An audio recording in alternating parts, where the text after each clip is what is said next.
us to be home. They want us to be on our cell phones. They want us to be essentially just paying attention to them. They. Who is they? They. The aliens? God? Yahweh? Candace Owens is very tricky. Am I the only one to notice that? Or am I just late to the game? Her appearance on Tim Dillion's podcast, thanks for having me, captivated me.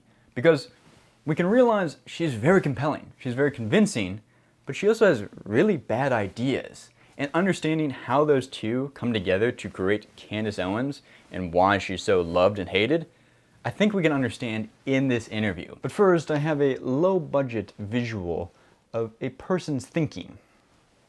You can see there are holes in it. That's because people have flaws in their logic. Now, someone that's good at public speaking can hide a lot of the holes in their arguments. The problem is, most people's public speaking ability looks like this. So this is a big hole. Therefore, combined, people have holes in their argument, they suck at public speaking, and it's pretty easy to point the whole thing out. Now, Candace Owens is different. Candace Owens' public speaking ability looks like this.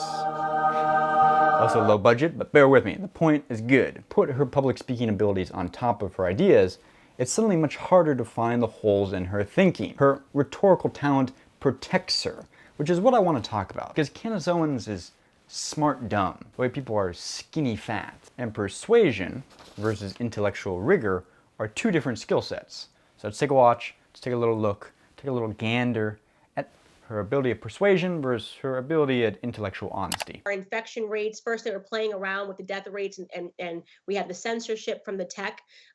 People were coming out and saying, yes, my father died of cancer and COVID-19 is on his death certificate, because in post-mortem testing, which has never been done, they're looking for a strand of this virus, which the majority of people who get it are asymptomatic. I mean, I've probably had COVID 10 times. All right.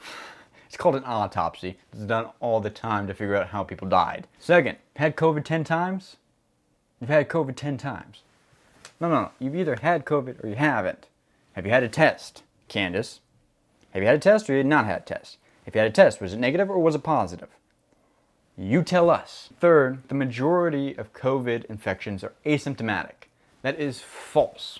The medically agreed on number is 20%. Maybe she's just throwing that out. But if she wants to be taken as a serious intellectual thinker, got to get the numbers right. Declined to wear a mask. I've traveled to at least 4 countries. So if this is the big deadly virus, guys, and by the way, here's the thing about the left, if they actually thought that it was a big deadly virus and we were all going to die, they'd be encouraging Trump rallies. They hate Trump supporters, right? They'd be like, yes, all of you go into a pit and then we expect all of you to die. I hosted events with thousands of people. Right, this sounds like quasi-true again. And that gut feeling like, you're right, the media doesn't really like Trump supporters. Maybe they would, in some sort of conspiratorial way, promote Trump supporters getting together and coughing on each other and causing them all to die. And feels maybe true if we're open to that idea, but it's false. And there's no evidence to assert that idea. If the virus was even worse than it is, average people would dislike Trump rallies even more. But not just Trump rallies, BML rallies, protests, motorcycle festivals. Anytime a group of people gets together from a variety of locations, gets together, talks, coughs on each other, shouts, screams, has a jolly good time, and then leaves, it could be a big vector for carrying that virus back to their families and friends, which are entirely innocent bystanders. And that's the entire point of not having those rallies. Whether the virus is only minimally toxic or totally deadly, keep watching. Just keep going. Essentially just paying attention to them. And the psychological game of it, the death ticker, that was the thing that I was like, this is like next level creepy stuff, because no matter what you have going on in America, you have never seen a death ticker. You've never seen the news tell you every time somebody dies of something. Let's break for a second and discuss some of the tactics we see Candace using to great effect to make her argument so compelling. Part of it is her identity. She's very good at leveraging who she is to make her arguments more convincing to average people. She relies on her identity. Ironically, what liberals are so good at arguing for, she throws that back at them. Marshall McLuhan was famous for saying the medium is the message. The medium is the message. Sounds a little esoteric, but it means simply that audiences pay closer attention to the delivery of a packaged idea than the packaged idea itself. We're looking for how ideas are delivered and by whom. A good example of this, the FedEx driver rolls down the road, hops out looking sharp, pulls a crisp Amazon box from behind his back like he's Santa Claus and hands it to us, and we notice it smells maybe faintly of a severed head. We take it anyway because, what the hell? It looks legit. Meanwhile, 3 hours later, the local drunk stumbles onto our front yard with a trench coat and he walks up to the front door. Ding dong! Look at him. He flashes his trench coat. He's like, "Hey man, you want a diamond necklace? Giving them out for free." We slam the door in his face. We're suspicious. Start looking to see if the neighbor's watching. I returned George's lawnmower. Did he set this up? What's going on? The medium, the delivery is all wrong, so we reject it. That's America. We'll accept severed heads in Amazon packages and reject diamond necklaces from peasants. It's a metaphor. The medium is important, folks. And Candace is a near perfect medium for discussing ideas that historically liberals control the ground for.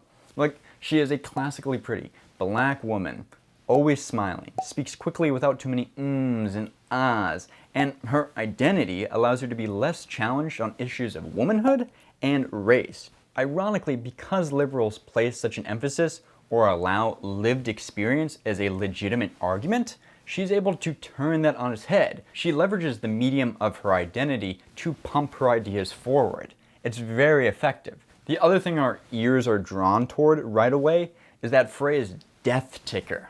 And the psychological game of it, the death ticker, that was the thing that I was like, this is like next level creepy stuff, because no matter what you have going on in America, you've never seen a death ticker. You've never. It's such a great phrase, death ticker. The death ticker. The death ticker. Well, the death ticker has obviously been focus tested. It reminds us a lot of the estate tax, which we now commonly know as the death tax. Frank Luntz, a conservative thinker, was very good at recognizing that if we retool phrases, they can conjure up different emotions within us. You take the estate tax, you turn it into the death tax. Estate tax sounds benign. We should be for an estate tax. Turn it into a death tax. Tax when we're dead. Nobody likes that. A mortality ticker, that sounds medical. That sounds reasonable. Death ticker, that sounds negative. That sounds no good. That sounds psychologically traumatizing. But it's a phrase used to hook our emotions into listening, paying attention, and ultimately agreeing with Candace Owens. There have always been death tickers.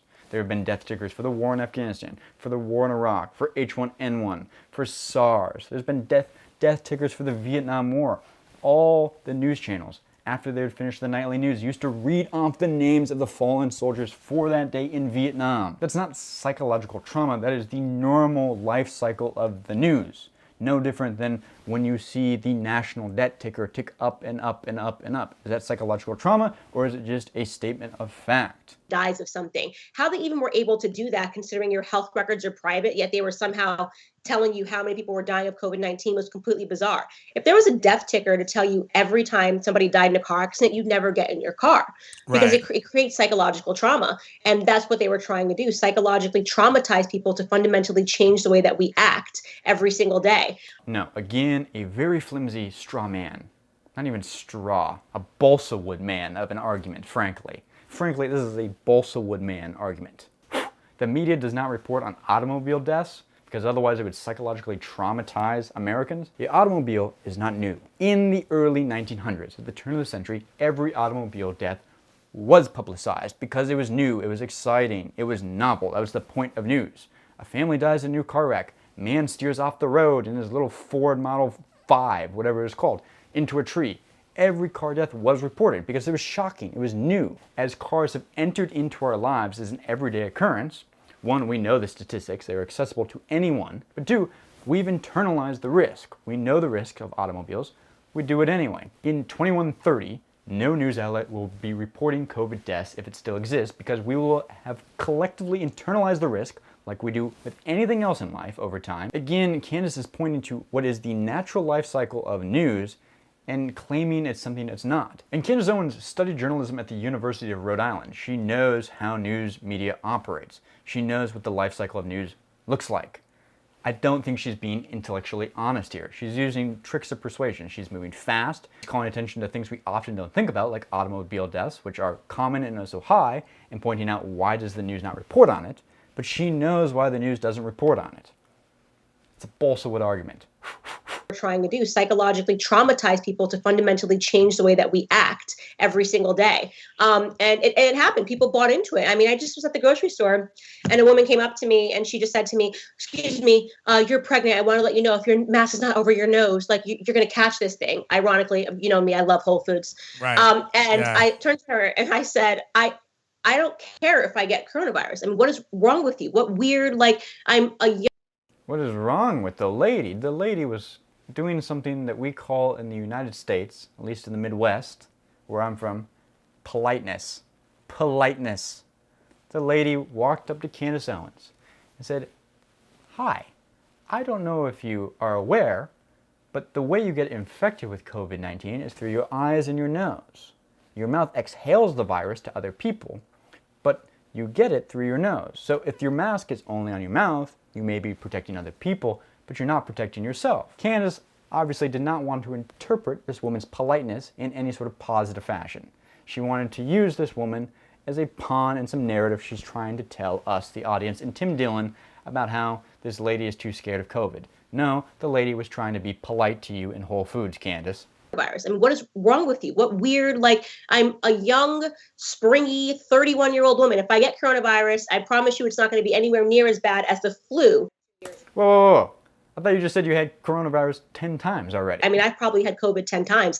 Mixing up your stories. I don't think you've had coronavirus. I don't think you have any understanding or idea how it's going to affect your body. Indeed, we still don't even know where COVID-19 came from. Wuhan lab. Never had a flu ticker. We've never had anybody talking about flu is more likely to kill children. We never made children wear masks during flu season. I just saw kids 10 running. times more likely. I rented a house in California, and we're driving to get breakfast, and me and my producer, and we see high school kids running in masks, and it was very odd. Like they're at gym and they're running outside in masks.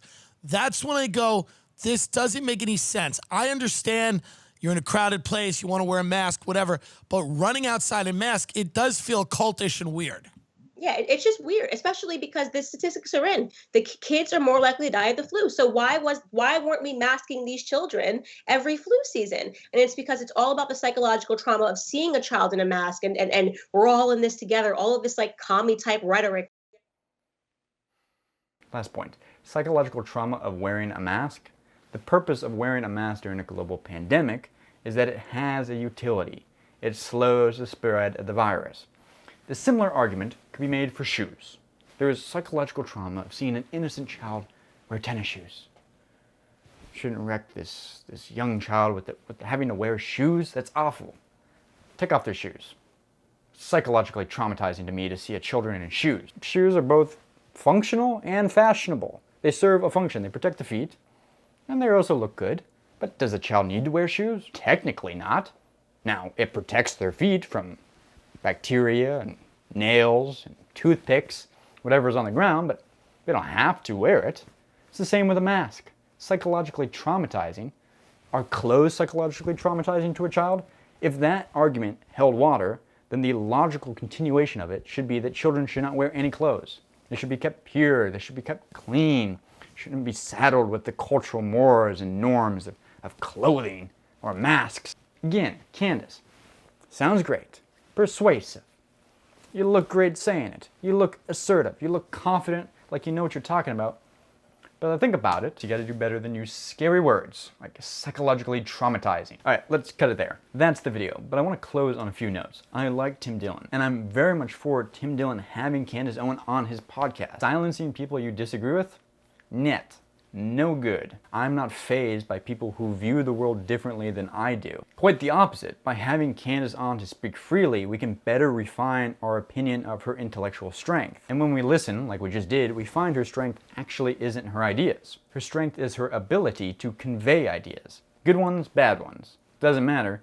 She conveys them with a tenor of confidence that exists for so long that we start believing it. Like they saying the majority of COVID-19 patients are asymptomatic, when we go see the figures and the medically agreed on number is 20%. That's all for this video. Please go watch Tim Dillion, support him. He's a great comedian. Like, subscribe. If you found this video interesting or informative or funny, support me on Patreon. Give me money on Patreon. Let's just be transparent. Think of it like a Christmas gift.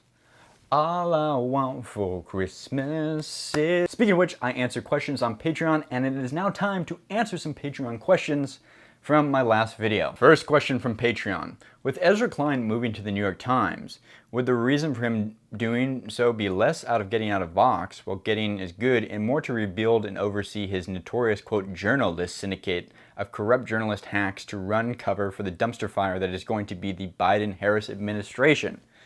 I like this. This is somebody that knows a little bit of history behind Ezra Klein, the great political wonk in DC before founding Vox.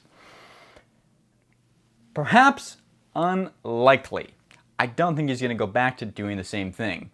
The New York Times doesn't really go in for that kind of more BuzzFeedy Vox, journalist, Twittery stuff. It's unlikely to me that's the reason why Ezra Klein is ejecting from the Saturn V rockets that may be going into outer space and maybe crashing to Earth, called Vox, and going to the New York Times. I think really it offers him a stability of cash.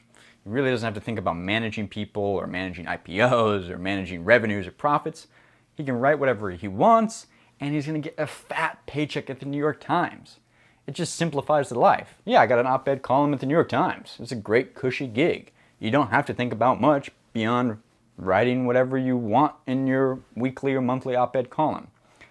I could be wrong, but to me and my understanding of people that work in the media industry, that's really what drives them.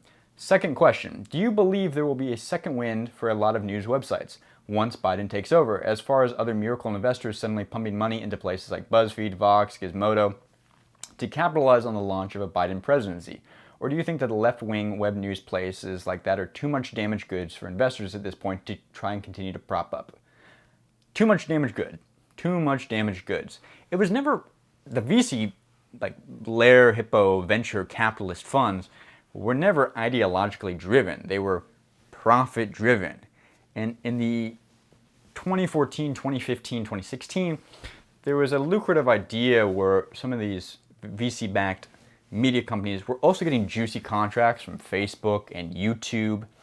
They were supplementing one, income, but two, an idea that really there could be some sort of symbiotic big rev share between BuzzFeed and Facebook, for instance. And that never materialized. And with that never materializing for BuzzFeed or Vice or Vox, no, they have a lot of wear and tear, these digital media companies do. They got a lot of nicks. And they don't run on that high-octane vegetable juice that everybody thought they would in 2015. I don't think we're going to see any more injections of capital. We're going to see consolidations in trying to get together, kind of emergent behavior as these smaller digital companies get together and combine to survive the lean years that are coming up. Plus, a Biden-Harris presidency, throw myself out on a limb here, I think it's going to be way boring compared to President Trump. President Trump was a funny president, if not also a little tyrannical in his tendencies. 3, will Keith Olbermann ever be allowed back into polite society on a major news network, or is he just too crazy at this point for CNN or MSNBC to ever trust in front of a live camera? But I used to watch him religiously, but post-current Olbermann has become seriously unhinged to the point that I'm shocked he hasn't been placed in a psych ward for observation. I don't know. People have comebacks. I don't find it likely that Keith Olbermann is going to come back anytime soon, particularly as he made his brand, #thatresistance, very much against the Trumpian era. With the political landscape changing, I think there will be even less of a demand for that #resistance against the President Trump. Also, people just get aged out. Cable news is a little bit like Hollywood. All right, that's all. Send me your questions if they have any. I'll answer them on the video. Take care. See you guys soon. Thanks for watching.